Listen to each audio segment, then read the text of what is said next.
ano po ang tama ninda? Pera ang tama. Intirong sa payo. Ay, matibay pa. Igwa sa mata. Lagbas. Igwa po sa daghan. Lagbas ang likod naan. Makairak. Susog po sa otoridad. Makairak ka na maraming kamugtakan. Susog sa otoridad. Ano po ang mga bala na tuminama duman sa mga residente mo nito sa lugar? Bala po din 45.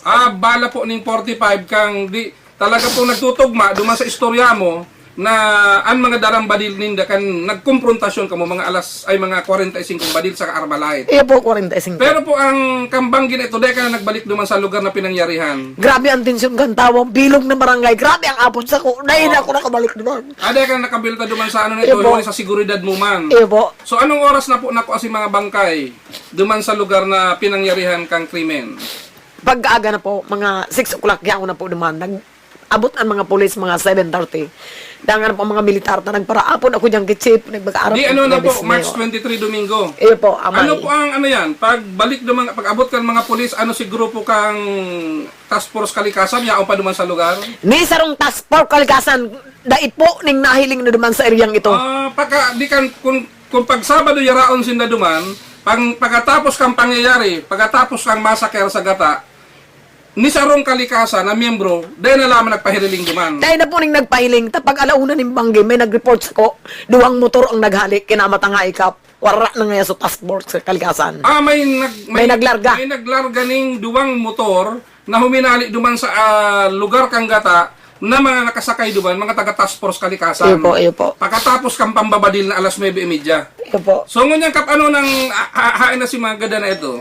Iyaw na po sa kustudiya kang pulis, Mhm. sinda na ang nagpaimbal sa mar, sinda na po ang nagpa-autopsy.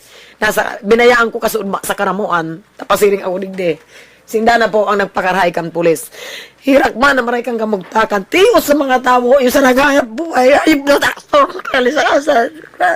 Di bali na kap, ano lang kap, relax lang kita. Medyo nagigilang emotional si Kapitan at ano po ini, medyo apat na gayong sa iyang mga residentes na haloy nang naghahanap buhay as yung mga pobre, ang naging biktima na naman po kang pang-aabuso ay ni pong task force kalikasan na iyong itinutukdo na yan po sa likod kang makangirhat na krimen duman po sa Gata, Karamo, ang Camarines Sur.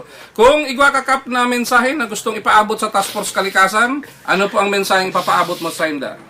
Mga task force kalikasan, bako ang area ko ang trabaho nindo. Diyan ka mo sa gilid kang tinampo, checkpoint.